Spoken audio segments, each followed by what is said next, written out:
Like today. That too. Today. Speaking of Melissa, she's right here. She She's- said she was gonna try to. Yeah, she's in here. Let's see. Can I get you to go to that one so I can? Okay. So I gotta How see do some. I, I will. Yeah, I'll pop that for you. Thank God it's not a sex one. She's working for winter screens. That's the most unsexiest job ever. Can't believe you're in Myrtle Beach. You moved my date. I was gonna be there last You're week. muted. Oh, Oh, actually, maybe. he's now the I was gonna be there last week. Adam Stanley.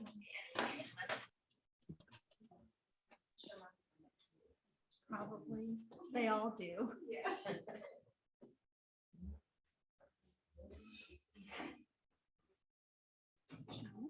Take this off.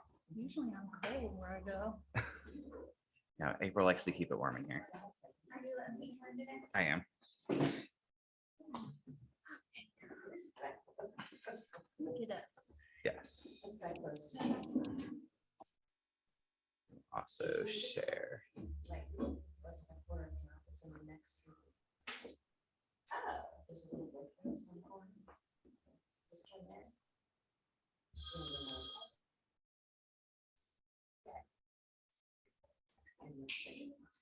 Mm-hmm. Mm-hmm. It's like all the people that are up top, even like the presenter, Mm-hmm. it wasn't on the main screen. But I didn't want to do the whole thing and mess it up. You know what So, I mean? You know what I'm saying? Yeah, so what you do is you just go in and you could do pin. So right now it's pinned where we're at the top, Mhm. but I'm currently sharing the screen so everyone's gonna be able to see what we have on the monitor. So for the presenter. Mhm. Or you can do spotlight, they'll do the same thing. Okay. If you spotlight the presenter, and then no one else will pop up, even if they're. That's what I was, I didn't want to touch anything. 'Cause- Okay.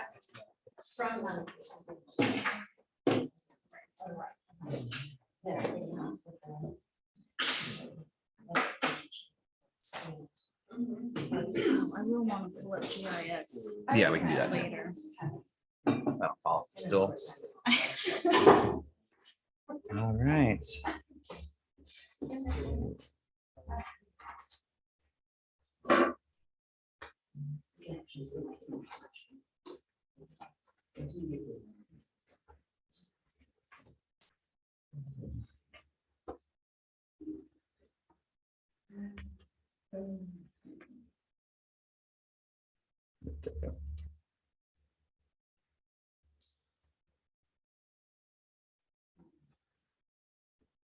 All right, guys, good morning. How's everybody? Don't be shy.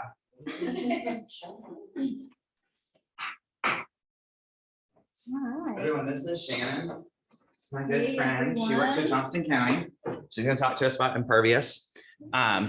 Just so you guys know, on the screen, we have the Impervious slide, but she is not Beth. Beth No, just helped I'm her not put it Beth. together. Yeah, Beth has talked to realtors in the past, and this is her, she's shared her slides with me. But first off, impervious area. And some people also refer to it as built upon area. I don't know if you've heard that at all. I think the state is starting to use built upon area versus impervious area. So you may see that change on plats and whatnot, just an FYI. You want me to go to the next Yeah. slide? All right. Next one. Okay, she's got this up there to show what all it is. So I'm sure all of you know roof lines, driveways, asphalt, concrete, they all count as impervious area, but also gravel. Gravel, ABC stone, that all counts as impervious. And that's for Johnston County. It does vary by county. Some counties count gravel as not impervious, right? Possibly, I think it's more of a, it's a state thing. Okay.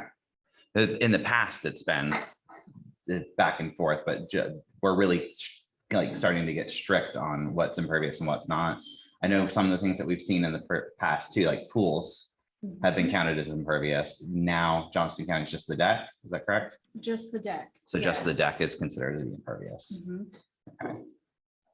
So gravel, that's a new one. That is a new one. Mhm. Now, I think there's a later slide, but it, gravel has to meet a certain engineering standard with the state to count as impervious. So it has to be clean wash stone on top of geotextile fabric, and then it'll count. Not count.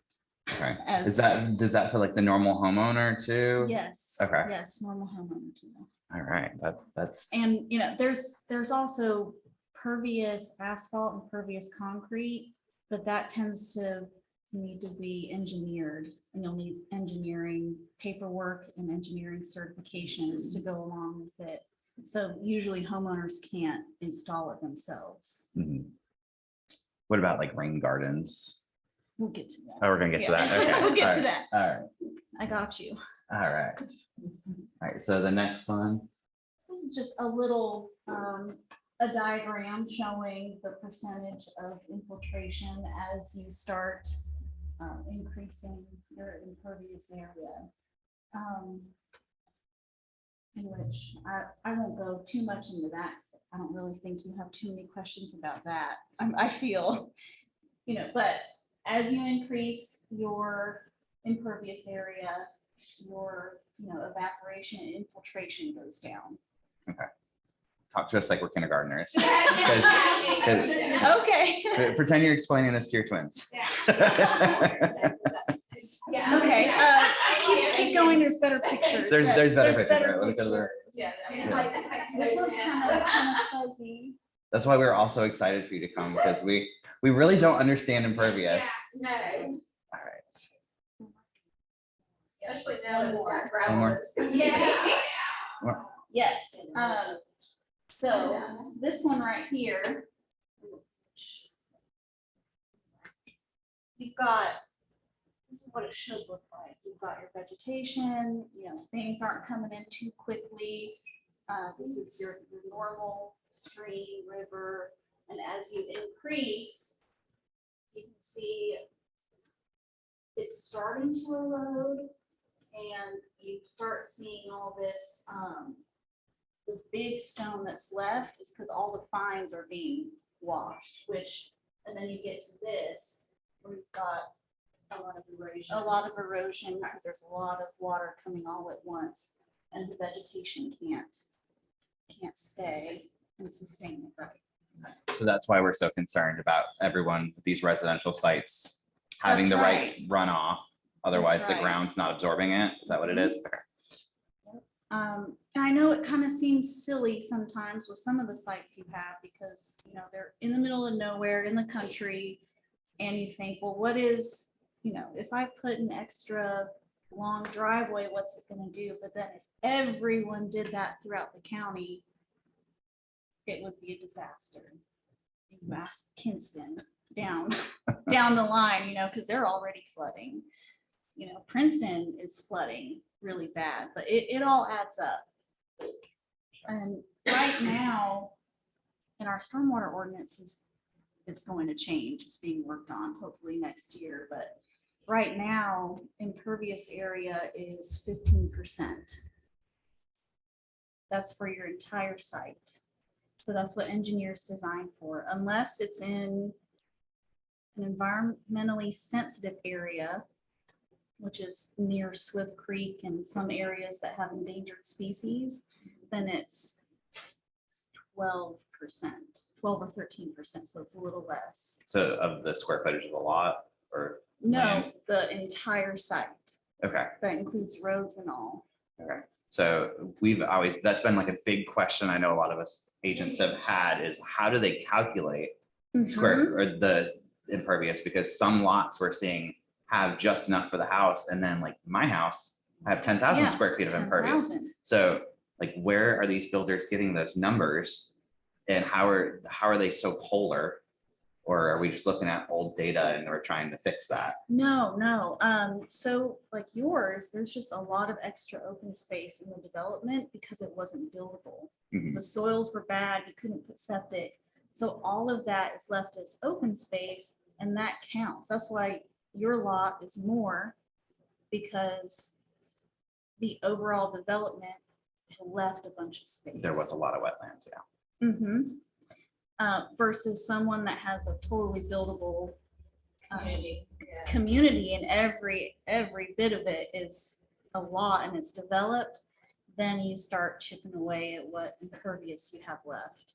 So when a builder comes in and says, okay, I'll take the land and I'm gonna put so many houses on it, do they have to come to the county and say, this is the site, the entire site, and then that's how the impervious percentage is deemed, or the amount of impervious is deemed?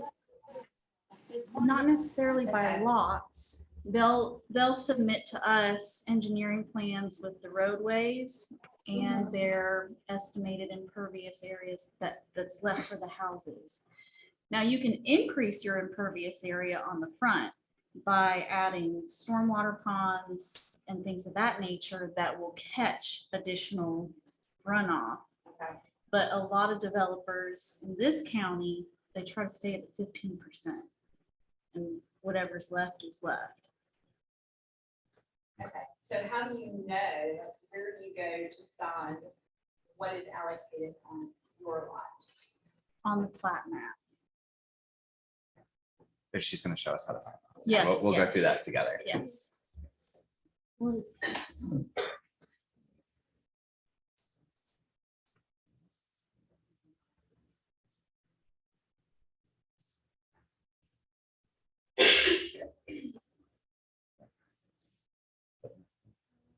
That's it. Yes, no, this is fine. Yeah, built upon area. This went through kind of what we talked about earlier. So this does not include, So this is the actual code. yes, slatted deck. That doesn't count unless it's covered by a roof. So So like like I a- have a deck half of it's covered by a roof and half of it's not. So then So the it half that's not, doesn't good. count. It's good. It's good. So if you have someone adding a screened-in porch, once you You have buyers who want to put pools in, and then all of a sudden they can't because they don't have enough impervious. And then they're like, I'm not buying that, you know, like, or they're already under contract. And us as agents, if they talk about a pool or a building or anything like that, we have to be really cautious about this. Yes, absolutely. Mhm. But that's nice to know that like they could do a deck instead of a slatted deck instead of concrete. But like, I know you still have to have the coping around the pool and you'll have to have the pad for the equipment. And those are always gonna count. So you gotta have some impervious. Yes. Especially. So- Instead of staying. Yes, that's that wash stone I was talking about, as long as it's, you know, I think it's 4 inches thick over the geotextile fabric. Then What's the Okay. trail? And trail is defined as. What does that mean? Can you explain that one to us? you know, like greenway trails Oh, or okay. something, if an HOA wants to put a walking trail through the neighborhood, you know, around a pond or whatnot. So that wouldn't be considered as impervious? This says if it's unpaved, so if it's a dirt trail says or either. like a mulch, but it does say, As long as it pours with hydraulic conductivity. yeah, the pavement is porous, so that's that stuff I was talking about, the porous concrete and asphalt. Yeah, which, Yes. yeah, you'll need an engineer certification with that. So landscaping material. So if you do like a gravel around like your plants, that's not considered No. impervious. But if you do it for a driveway, that's considered impervious. That's right. So going back to the driveway, so I'm clear, if it's a house that was a 1980s house and it's somewhat of a gravel driveway, do you understand what I'm saying? It's not like a. It's like half dirt. profound gravel, but there's like a dirt gravel driveway. Is that impervious, considered impervious? That's been there for 20, 30 an years? old gravel driveway. Yeah. That's what she's talking Yeah, about. that's, I mean, So Which is what mine looked like when I bought it. you'd have to use your judgment on that. if it's, Okay. you know, if it's, if water can infiltrate it. If it's packed down screenings with ABC stone, then no. So when that's- a client does go that What we've experienced in the past is anything that where you have to pull a permit and check your impervious, you have to have a Yes. survey done, and the surveyor is gonna be the one that really says if it is or not. And if it's in question for the surveyor, like that engineer letter is gonna help you go a long way of, you know, it is impervious or not impervious, it's pervious. That's confusing to say that back and forth. I I don't know know, why. it is. It's like fiction and nonfiction. I was backwards. So, So landscaping material, including but not limited to gravel, mulch, sand, vegetation placed on areas to receive pedestrian, bicycle traffic, or portions of driveways and parking areas that would be not compacted. Oh, okay. So if it's not being compacted by the weight of a vehicle, so if someone just wants, if you, yeah, if you would put a little pad along your driveway to set your bike on, that's, so that comes down to the surveyor at the end of the day. That's It for my does. bicycle. way. So that third party pad I just paid by my house.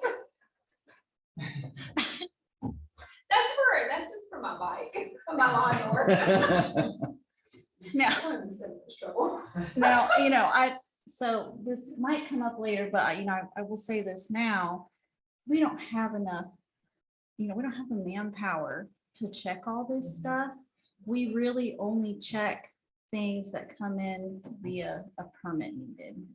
Because that goes through planning and inspections department, and then it'll say existing impervious, proposed impervious, and that's when it gets flagged. So Yes. I'm just joking. that's when it gets flagged by Yes, us. okay. And then there's also HOAs. HOAs may have their own set of rules for impervious area that people may need to follow. We have had that before. I haven't seen a lot of that in Johnston County. No. I have in Wake though, where the HOA is Now, gonna do that. now HOA members, and they'll for sure like tattle on their neighbor. So we get that. I'm the tattletale. A lot. But no, we don't go out and check it. We aren't gonna penalize someone for adding an extra driveway pad. I mean, we don't even know about it because it wasn't something that needed to be permitted. Pools, they get caught a lot because you need your CO for, electrical and all that. So that gets, and screened in porches, that gets flagged. But we aren't in the business to go out and police all of these lots in this county.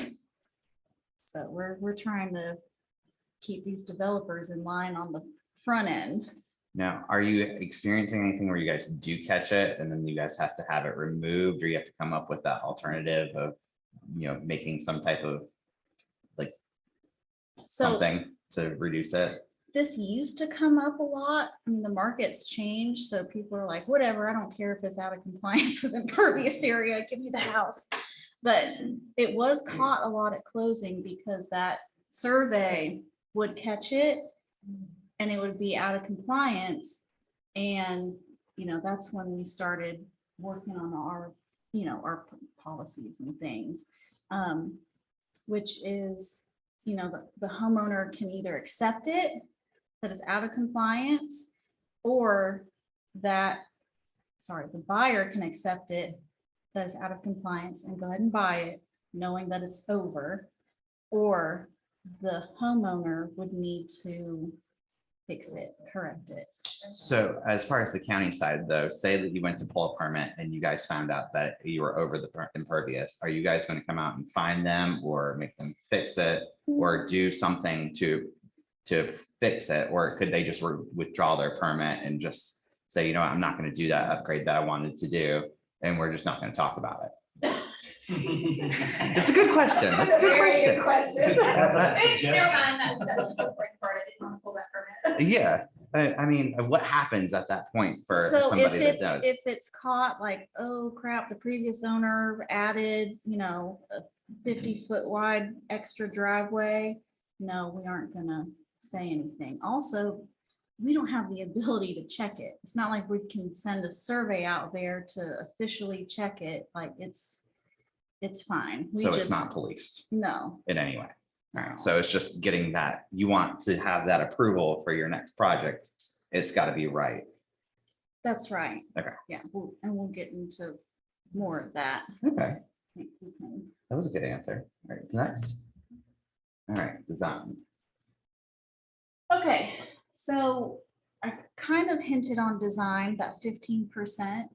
And that's what developers try to sneak in under, because then they don't have to do these bioretention areas, stormwater ponds. I've always wondered why developers have these stormwater things. They never really made sense to me, but I guess this Now it kind of does. connects those dots of, hey, Yep, so there's that's two. impervious. There's the water quality, so they'll get credit for nitrogen reduction. If they were to forego building a bioretention, they would have to pay a lot of money into nitrogen banks. And that goes to the state, and then the state has other areas they need money for to fix, like other stream restoration projects. But it's a lot of money. So they'll get credit for nitrogen and extra nutrients, because we don't, all that runoff creates more nutrients that go into the streams, and then the fish and everything can't handle that. When we're selling houses, we're not thinking about the people downstream or the fishes or the environment. So this is Yeah. this is a new thought to the It conversation. takes into account, you've got the roofs and the driveways and the, things leaking from cars and lawn chemicals, and all of that ends up washing off the site. So they take that into account. And then the water quantity is these wet ponds, and they will catch extra runoff and control it either by evaporation, or it lets it out slowly over time, so it's not one big wash every time it rains. But they've been trying to not do these because they end up in open space. They need to be inspected by an engineer every year. They need to be maintained. It's an extra maintenance thing for And HOAs. a lot of HOAs do end up having to maintain them. Yeah, and we try to require that they are in open space, because there have been some that got through and they're on a private lot, or they'll split two lots. And then one neighbor's like, I'm not doing it. And then the other, they're like, I'm not doing it. And then it's a big mess.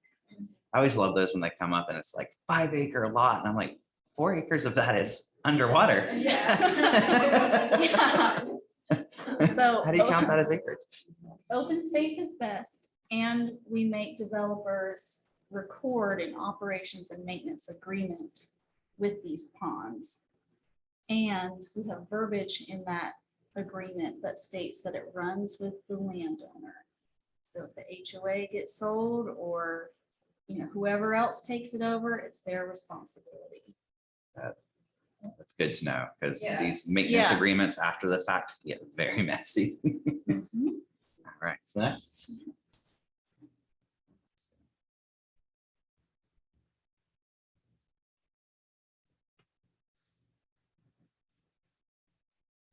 Oh, and one more thing, Okay. sorry.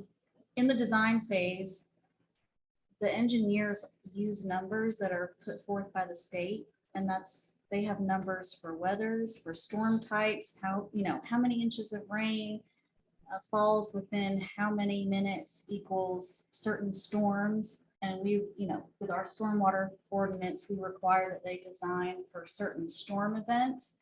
So it's across the board with the state, what numbers they use. And also, you probably wonder, well, this was this is a sandy farm field. Why am I having to do impervious, limits out here? It's so sandy. That's also taken into account. So engineers use certain numbers to quantify all of that. So they take into account if it was forested, if it was farmed, if it was sod, or everything is taken into account on that end. And that plays into how it will absorb into the future once it's built on as well. Mhm. So, current policies, what do we have? Okay. What is BUA? The built upon area. Okay, built on area. All right, that's Impervious. Yes, also known as That was the very impervious. first one. Throw you under the bus. hey, I'm just making sure that if anyone missed anything, that we're all together here. Okay, first little bullet. If it's on the plat, it's enforceable. Now, some of these older plats, they got, they slid by, or our ordinance didn't go into effect until 99 or 2000. So if it was recorded before that, it's probably not going to state it, and then they don't have any. That's the easiest way to go, is if it's on the plat. So there are older homes that may not have any impervious Correct. limits. Or it wasn't really looked at too much beforehand, so it could have slid by. Thankfully, they're not like Wake County where they're going out and retroacting. No, no, and we'll get to that too. And then again, HOA may have restrictions that we don't necessarily mess Absolutely. with, Like, or My neighborhood override. has it in the covenants that each lot has a certain amount of square footage for that impervious. So technically the HOA could enforce it. So say Johnston County didn't want to come in and police. If someone came over and said, you're at 14,000 square feet, you got to rip some of that out or comply with the county, then we could, as HOA, place a lien on them and force them to do it. But I Right. don't know why the HOA would do that unless someone paved their entire lot. Because some people are really grouchy. I'm grouchy. I don't like it when they park in the street or they don't mow their grass, but So if it's not on the plat, and it's not in the HOA, because it was an older subdivision, does that 15% rule come into play again? No, that 15% is the entire development, including Okay, the road. so if it's not on the plat and not in the HOA, how do we find out what that impervious? You don't. We don't. We don't No, have it. There's none. Unicorn, put whatever you want. Okay. Yes. Yes. Accommodate the whole yard. But it'd probably be best to check with the surveyor to make sure that you didn't miss something. Because you never know. Sometimes plats are re-recorded. Certain lots will get, recombined or split, and it could have messed Been with added that. at any Yeah, so point. look and see if there's any other plats that, I know, is it Adams Point? Mhm. That's a big thing there, because two lots may have been re-recorded or separately recorded, and like two lots were recorded at a time, and it gets really confusing because it's on the main plat, but it wasn't put on the actual plan for the lot. So Just gets all confusing. When in doubt, double check. All right. What else do we have? if over-recorded. Over recorded. What do we define as over recorded? As Uh, multiples? Let's see. This is more for developers. Okay. On the development side or the builder side. So let's say, I don't think she meant over reported, but maybe overbuilt. Okay. So a builder overbuilds initially and ends up 1,000 square feet over. These are their options. If you're a builder, you're not a homeowner. We have had this happen with a new construction where I was representing the buyer, and the builder put in a third car pad, but did not have the impervious for it, and we caught it on our survey, and they had to borrow from the neighbor. Yes. So the neighbor got less than us. Now, I have a question on that. Say that happens and the lot it's recorded in the plat that each lot has a certain amount. but that was done after the plat was recorded. Is that noted somewhere that it was borrowed from that lot and that lot now has less? It will have to be re-recorded. Okay, the plat would have to be recorded. Yep, that lot would have to be re-recorded with Okay. the new impervious area on it. I had the same situation with the construction, came in over, went back to the builder, he took it to the county and got a waiver. So that Is was that a different long than- time ago. This was. Wake County or Johnston? Johnston. Johnson. Yeah, so that was a long time ago. And this went into effect, I think it was January 2019. 10 years is a long. Long- In real estate years. Yes, in impervious area years. Impervious years. Mhm. It's just different. In Yeah, real yeah, estate, if it and- didn't happen in the last 2 weeks, it's old. Yeah, no, because that started happening and then builders just kept going over and over and over, and it was like, what's the point? They just ask for forgiveness after they do it. Yes, and it wasn't working anymore because they, all these builders get smart to it and they figure it out, loopholes and things. I think, okay, borrow. Okay, so this here says borrow from a bank. The biggest one I can think of is Portofino. They left a lot of their buildable area left as pasture for horses and walking trails. So they have like a bank of an extra 90,000 square feet, and they keep track of that themselves. So homeowners have to go apply for extra impervious area, but there's plenty. Okay. Okay, and this is a builder again. They go over and they say, what can I do? They can add an engineered and a SCM stormwater control measure. So an engineered pond or an engineered infiltration system, but either way, we need an engineer certification for it. And then it needs to be re-recorded on the plat and an easement. And that is, Or redesign the entire development. Whew. That's a real big slap on the wrist. I mean, it's an option. Yes. I doubt anyone would do it, but we have to give it as an option. Hopefully that So, doesn't happen too often. or let's say a builder goes in and says, gosh, 3,000 square feet is not what I want. Maybe we can add a stormwater pond before we start building to give them some more. Mhm. So hopefully they get that caught early on and not. I mean, a lot At of the last times, stage. they know up front, because we had one where the impervious area was like 2,800 square feet, and we were like, that's low. Are you sure you want to design it like this? They said yes, and then the builder came in and was like, is this true? Like, how am I supposed to build anything on Let's say no driveways. 2,800 square feet? And we're like, Gonna you build can small houses. add a pond. So, but he made it work. Cute little ranch houses. So Do they have driveways? short, skinny driveways. Right. Okay, let's see. Existing house with addition. Okay, if the BUA is not on the recorded plat, county doesn't regulate, HOA may have restrictions. We went through that. If it's on the plat and a building permit is required.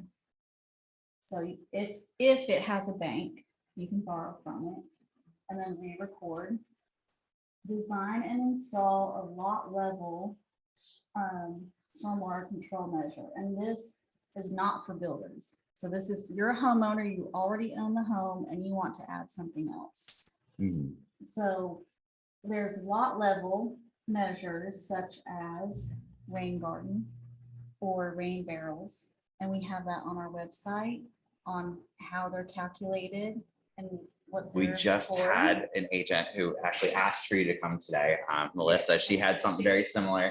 She had a pool installed and they went over with their deck on their pervious and it wasn't caught prior to permitting, even though they submitted it.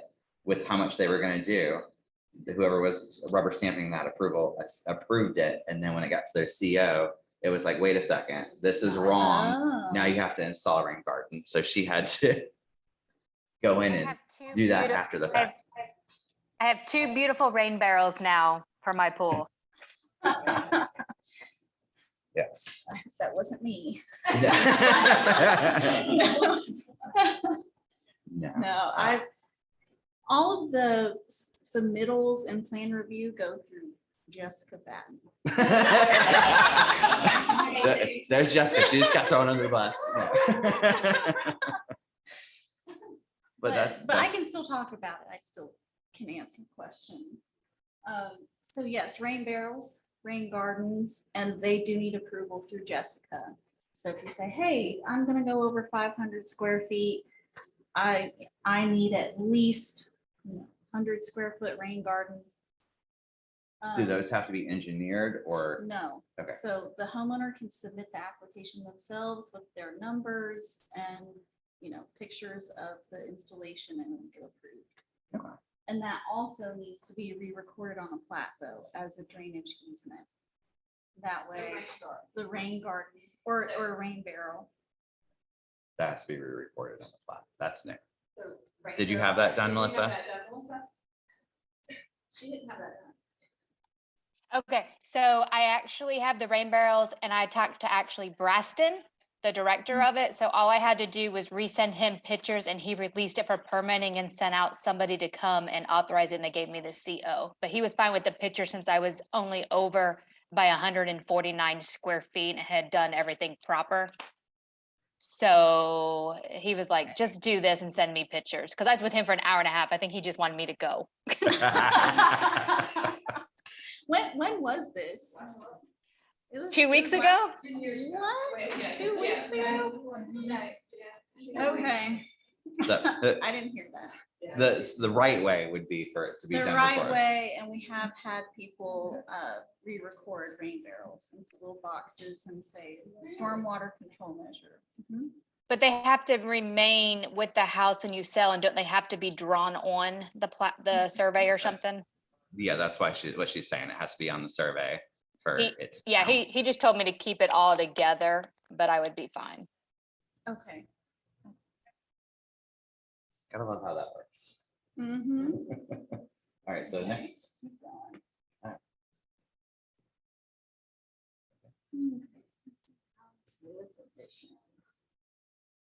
Is that the same? Is this the same? It's the same. Okay, keep going.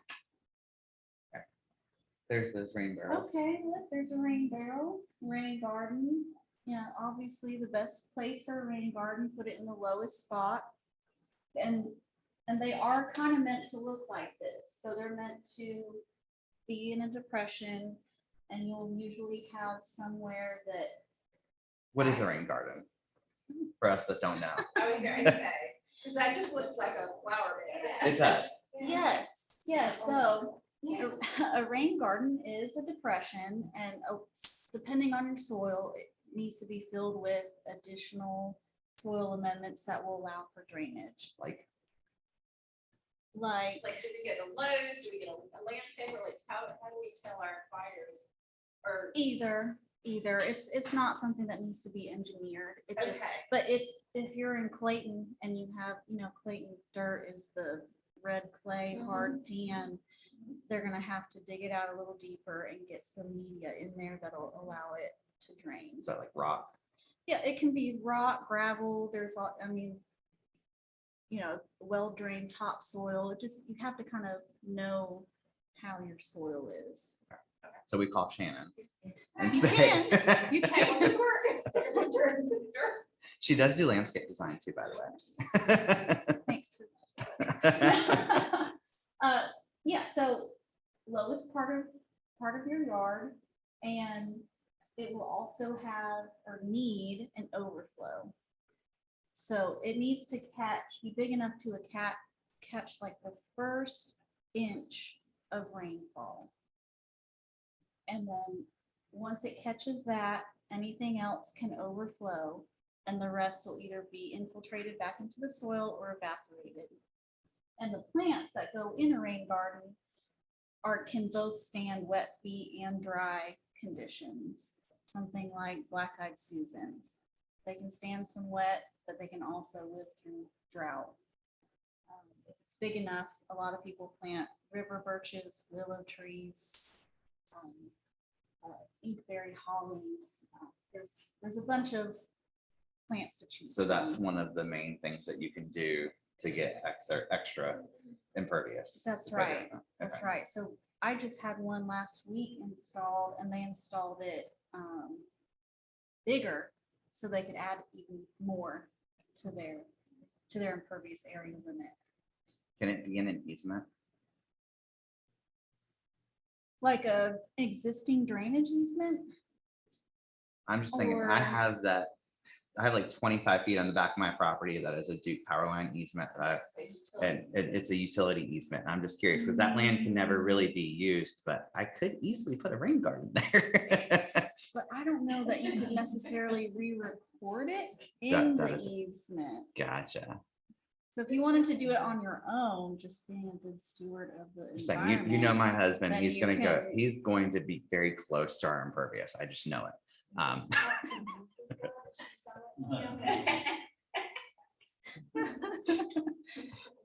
Well, luckily I have Shannon on my side, so I can have her come over and do some landscaping for me. There you go. All right, so next one. Yes, next.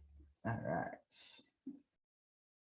Future requirements. So I mentioned earlier that we're in the process of revising the stormwater ordinance. And we're waiting on the state to get some of their stuff in order before we can finalize ours. Hopefully it'll be within the next year.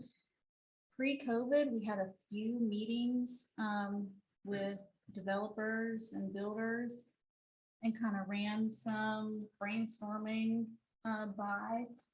And Beth, who did this, she's a contractor with the county, but she kind of went on GIS and went to existing subdivisions, 10-year-old subdivisions and new subdivisions, and kind of did a quick measuring tool thing to see what is really the average that's being installed now. And so we believe that setting a minimum for these engineers to design for would be 6,000 square feet. And that would be enough for the average home and leaving a little bit of extra. Because so many people, the builder, they take it all up. Yes. And Absolutely. and everyone's left with nothing. So this is what we kind of decided, and not on a whim, it was, everywhere was. If everyone measured. had a minimum of 6,000 square feet, I think that would change a lot of things for buyers I know that are stressed out about not being able to have a garage or a pool if their lot could accept it, and that would probably make a lot of people happy. Yeah, I think the average right now, it was like 400 to 4,500 square feet, and that was kind of the average right now that was being built. Mm. So 6,000 gives everyone a pretty good buffer. I've seen a lot that are between 2,600 and like 3,500. Yeah, And that makes it really hard when it's literally you have does. the house in the driveway. and then if the septic system ends up needing to be in the front, they need to extend that driveway, and they weren't accounting for that in the beginning. So then they run into problems there, and that's a lot of reasons builders go over is septic areas and finagling driveways. Mhm. Let's see. Oh, Oh, sorry. go back. You want to go back? Sorry. And that detention for those stormwater ponds, we're gonna see a lot of them. So with 6,000 square feet as a minimum, and they're still gonna be at 15%, they're probably gonna be a bunch. So what you're going to see is a lot of lot premiums for pond views. And a lot more complaints about mosquitoes and snakes and. Mosquito You Joe know. does a great job. Just want to throw that out there. Plant some lemongrass. That too. All right. And I think that was the last slide. Yes. Questions. All right. So I had some questions for you because we've had some conversations in the past about impervious that I thought that these folks might enjoy. So one of them was about septics and about how these builders are going in and building really tiny lots. And in the past, they weren't doing repair areas and how that was affecting a water impervious and how just the ground was absorbing those waters. So the septic areas they don't have anything to do with the calculations or the percentages of this impervious area. Now, if you talk to the director of environmental health, he's been trying to push for bigger lot sizes because people are having to use their repair areas a lot more than they used to because they're just being squeezed. But that's kind of part of the reason too, that we really want to be on top of this impervious. Because if we're not, the ground's not going to be able to absorb what's there, right? Sometimes. Not necessarily. They base their septic systems on the soil itself as it sits. And then, obviously you can't build anything impervious on top of your system or repair area. That'll get caught in Yes. permitting. I just had one that I closed that was new construction. We were on the listing side yesterday and the buyer was asking me, he was like, where's the septic field? I'm like, wait, your agent didn't go over where the septic field was with you? Because that's in the documents, it's public records. And he's like, no, then the HOA approved my 14 by 44 shed that's coming tomorrow. And I just assumed the septic lines ran this way, but they ran the other way. So he has all of the rest of his remaining lot is his backup. It's his repair field. So he's like, can I put it on there? And I'm like, no. But the HOA approved it. But the HOA doesn't look at your septic. No. So that's kind of one of those things that you got to think about when your person is concerned about putting something like that there. Now they spent all that money on that shed and they're either going to place it out of compliance or they're going to be out, a 14 by 44. I think that's like a single wide size shed. That's massive. That's probably like $14,000, not more.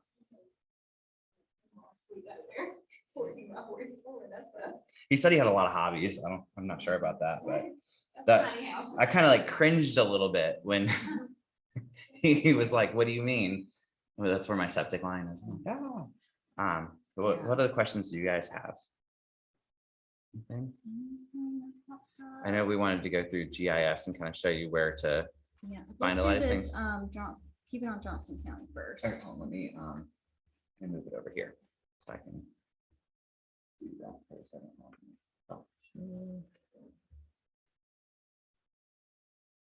It's much harder when it's like this. All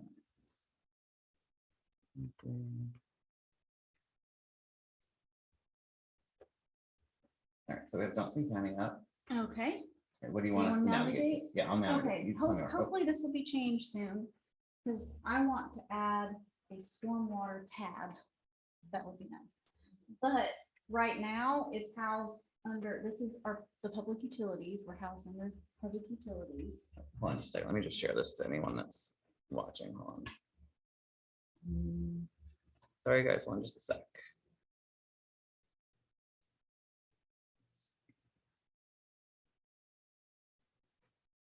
Where do I share my screen?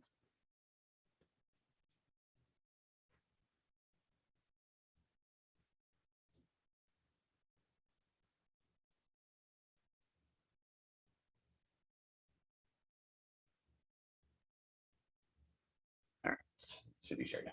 All right, so where am I looking at?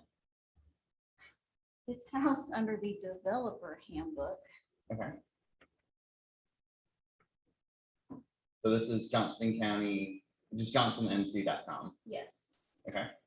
And then you're gonna go, this is where you can find everything, the ordinance, stormwater erosion control, and your buffer rule requirements. Everyone know what the riparian buffers are? Water rules, right? Come on, tell us like pretend we don't know. Okay, so quickly, this is impervious area, but the riparian buffers are a 50 to 100-foot buffer area on the edges of a lot of the streams in the county. And that's for, you know, to protect them, to shade them, to protect them from runoff and to filter runoff before it gets to the streams. So they're very important. And that's why you don't see a lot of waterfront property in North Carolina, other than the beaches. It's, Yeah. Those they're buffers. protected. they're all buffered. Yeah.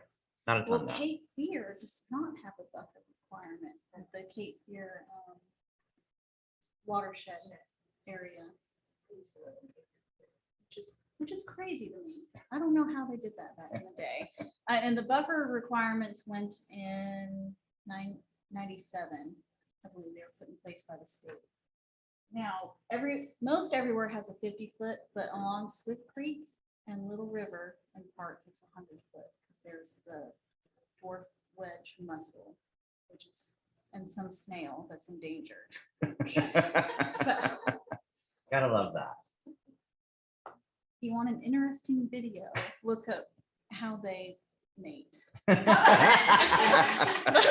You heard it from Shannon, not from me. All right. So someone showed, I think Fish and Wildlife came to talk to us and do education with us about the dwarf wedge mussel and shared a video. But Interesting. it was, All of us will be looking that up later. so stormwater, All right, you want to click on that? yes. There. Okay, and if you scroll down, there's going to be PDFs. Okay. And this is where you can go find the policy on the overages for builders and homeowners, and then the homeowner side. Click on this one. The homeowner side.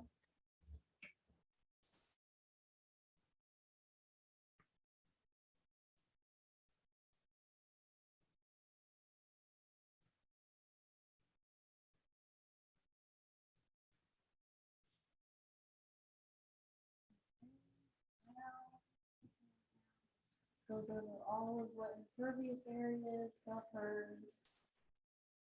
This is a great handout for anyone that's wanting a pool I was or just- anything. Or just people saying, I want to add a secondary building or whatever they may be adding to that lot that's going to be impervious. This would be a great thing to just hand out to them and say, I'm not sure, but here's a resource for you. Yes. I was- Yes.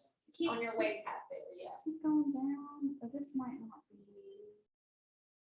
Goes over a swimming Does pool. this cover county and city or Just. just county? The city might have different. Town of Clayton will have their own. It talks about how to find the deeds. That put this together, it's very, very nice. She's very detailed.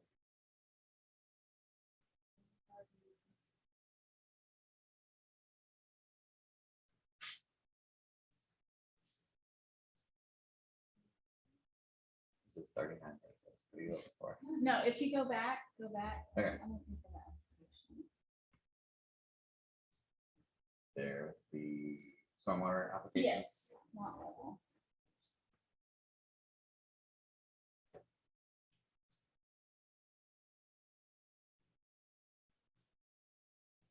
Okay, so this is what the homeowner would fill out to give to us. And, you know, this right here, the required treatment area, if you go down, she breaks out how to calculate that. So we'll figure out what's proposed. What you actually need. I'm So assuming here if you it have is. questions, you just email Jessica Yes. to help We'll you fill it email out. her. But they do have a guide. So right here.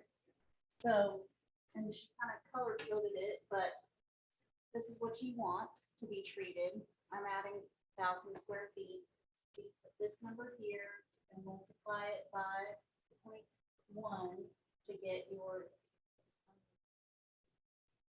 Anyway, but anyone can go through this, it's color coded, fill out the little equation, and then you'll get how big your rain garden or rain barrel needs to be. I'm not doing math for anybody. I'll call you since you're an engineer. I'm not an engineer. Nope, not an engineer. You got that You're- engineer brain like my husband. Yeah, so there's for rain gardens, and I think below there's one for rain barrels. So you can do both to figure out what, if you have. Was that a fun process for you, Melissa? Yeah, I wanted to ask about that process. Like doing the application. I didn't do any of that. So you annoyed them enough where they probably did it for you. Braston did the whole, I remember seeing this sheet. He told me exactly what I needed and how much square footage and all that. And if we were gonna add a shed, we would have to do 2 more rain barrels and. Well, Yeah, that's he good to went know through if you all have an of it. emotional breakdown in front of them that they'll help you fill it out. He did. He really helped me out. I was like, okay. I feel like this math is a little bit advanced for a normal homeowner.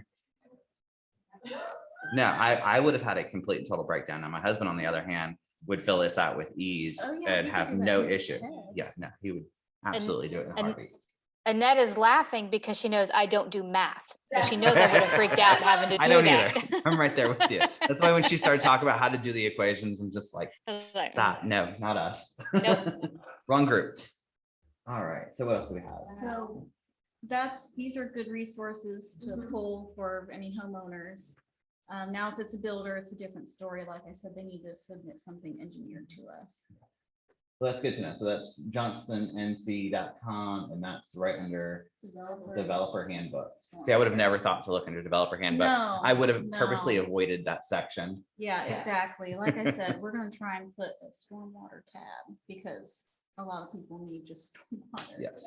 A lot of great information for us to have and then to give to our clients. Yes. So you want to do one on GIS real quick? So we only have, Yes, we have like I- 5 minutes. Oh, yeah. Unless anybody wants to just stay and talk with Go us. to GIS. I had a couple of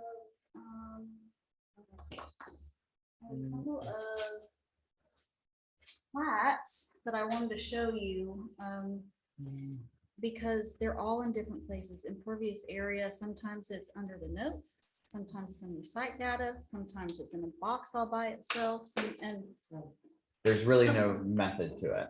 There's all over the place. That's what she's telling us. yes. So, Or if you want to go to register of deeds, whatever is easiest for you. But I like, if you like GIS, we'll do it your way. okay, All right. Tell me where you want me to go. let's locate a subdivision. Okay. And we're gonna do subdivision.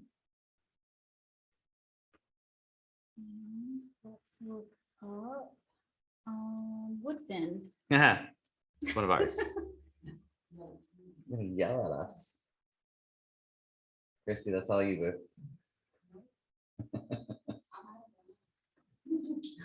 So then from here, this is where you can find your little plat map if you query. Did not know you could find a plat map inside. Yes. Yes, so go scroll down. Scroll down. Yep, single partial, this one, Yeah. there. Okay.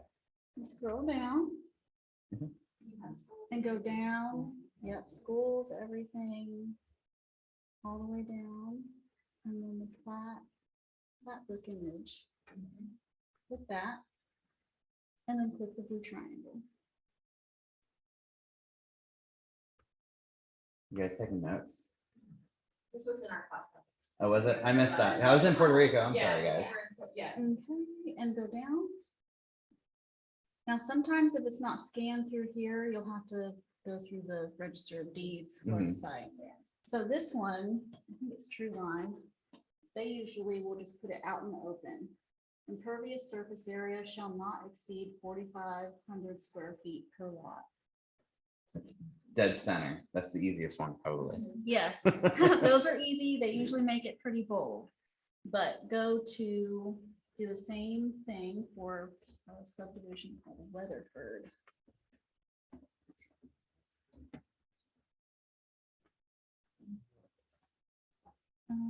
Go back to map clip. Yeah, there we go. Yeah.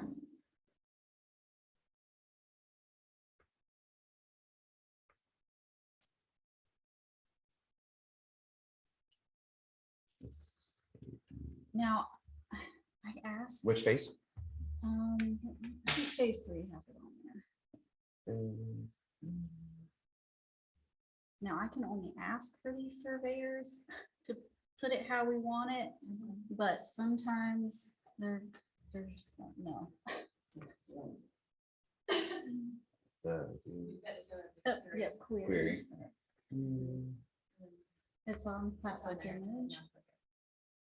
Lower down. Yep.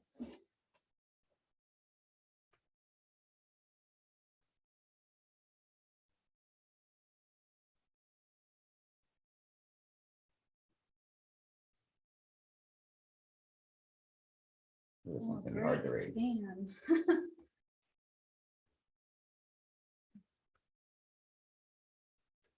So these are the ones that are really fun.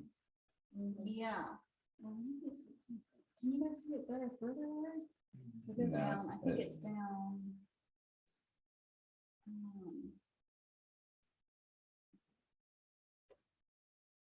I know this one took me a minute to even find it. Go down. I think there's another page.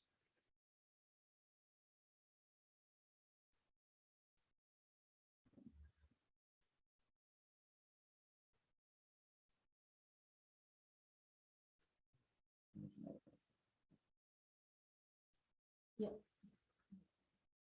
Which side? I think,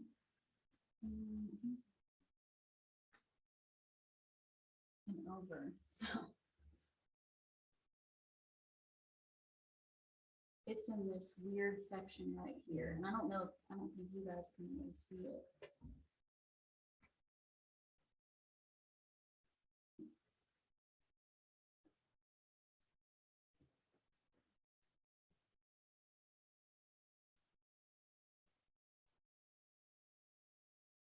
Okay, I know this one is really hard to read.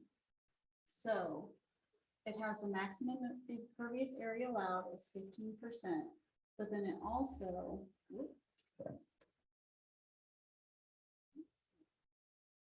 Proposed impervious area. Approximately. So it has the kiosk and then required Yeah, provide. and then it had, I know it had lots. So 6150 square foot each times 116 lots.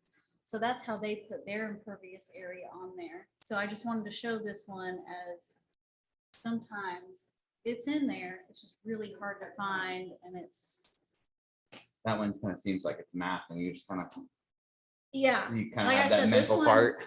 I review the plats when they come in, and I make sure that the impervious area was on it. And this one took me a minute to find. I was like, what? So, How do we find out what the actual balance will be? So it's like, it's less than 15% now you build a home with driveway, and like you were the other day with the builder, he wants, I mean, the buyer, he wants to now put this huge building on there. Well, that was the septic one, so that one was Yeah. different. it was a survey. Yeah. So you had to get a survey, right? To, Yeah, so they let us draw on our survey, but we're gonna have to have a final Yes, survey a done final before we survey. close, before we the actually get our CO. CO for our pool. So that is something that I'm stressing about, because I know my husband is spending a ton of money on concrete. He's out there every time he comes home from work, he's making it bigger. And I'm just like, there's curves and there's things, I'm like, are they gonna actually curve it? Or are they gonna count it as square? no, it'll count. The surveyor will count the curves. That makes and me feel a little bit everything. better, but I'm just sitting there wondering, I'm just like, are we gonna go over this 10,000? We already have a massive second driveway. But unlike this one, others will be in boxes or in the general notes, or, I mean, this one's in the site data. But there's nowhere, There's there's no it's not standard like of where it will be or how it there's will be no written. standard. I try to tell them, please make it noticeable and bold. But yes. Or, depending on how. Given that it was recorded on the plat, so, or that it was at the time that it was At the recorded. time. Mhm. So I think the biggest thing takeaway that I heard was the recombo stuff. So if it's not on the original plat, look for a recombination just in case, because it may have been added. So It's a lot to digest. Any Yeah, questions? any other questions? Melissa, do you have any questions? Oh, this was good. So That- if we're looking for impervious surface, it's always going to be on the overall plat for that subdivision. You can't go directly to that particular lot number and Correct. find the impervious surface. Sometimes they are listed on the lot numbers. Mhm. Each individual lot will have Yes. impervious area Like, listed. this one did have like all of the segments and stuff. Sometimes there'll be boxes like that with the lots. I think my neighborhood might be like that. No, mine was all the same. Yeah, so you just have to look everywhere. Yeah, that. Okay, then last, it should so be then on I guess the- last it question, should be sorry. in the chart. Yes. Okay, and then one last question. So if we know that they say, yeah, I'm gonna put a pool in and they get a survey or have a survey, but he doesn't include the impervious surface. Like a lot of surveyors are not writing it on there unless you specify it. So I guess that That'll comes on get- us as we need to be requesting it then. That'll Okay. get caught, if it was proposed in planning though, they'll require it and catch it and say, we Okay. need the proposed. And is one, concrete." okay. And then last question. So we all know that they tell us, so it's a material fact for us, if we're trying to get them under contract on a house, so we're not ordering the survey yet, and we see what's allotted for the plat, how do we determine looking at the house that this amount was used? Like if the builder went crazy on concrete when he built the driveway? So that's gonna come down to, we need to hold the builders accountable, and that's something that they should They- provide. Yeah. they need 'Cause, to provide it. When we're doing like preliminary plat or plot Mhm. layouts, like that's on the preliminary. Of Okay. what square footage that is. So at the very least, the builder should be able to provide the preliminary. Now, the preliminary doesn't work for title insurance or even approvals for getting stuff done in the future, but it could be a guide to start the conversation. Yeah, on new construction. On a resale, you have to just get a survey because there's no know. You never Yeah, know. Yeah, and I think when it's submitted to planning or inspections, I can't remember what percentage they use, but if it's within a certain percent, then you don't need an extra survey. I was told my survey was too old. It was 2.5 years old. That was weird. Well, to be fair, it didn't have the driveway on there, the additional Oh, driveway. the So additional. when they pulled it up on GIS and they saw my additional driveway, they were like, this survey doesn't match what's on the website. So I got caught on that. But you don't have to pull a permit to pour a driveway, No, not unless you're don't. adding a culvert, right? Or you're hooking up to a DOT street. yeah, But we just added additional pad. So that's something that, no, a lot of people just don't think about. They check to see if it's required, and if it's not, they just do it.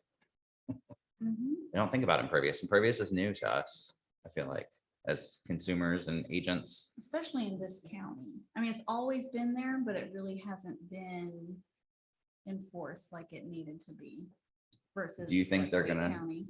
In the future, they're gonna try and start enforcing it more versus right now, we're only doing it by holding back permits. You think in the future they might step out of that? No, not really. I mean, the amount of personnel it would take to do that would be astronomical. Absolutely. All right, well, any other questions on Zoom before I end it? No. All right, well, you guys on Zoom, have a great day. Thank you for coming. And I'll see you guys next week.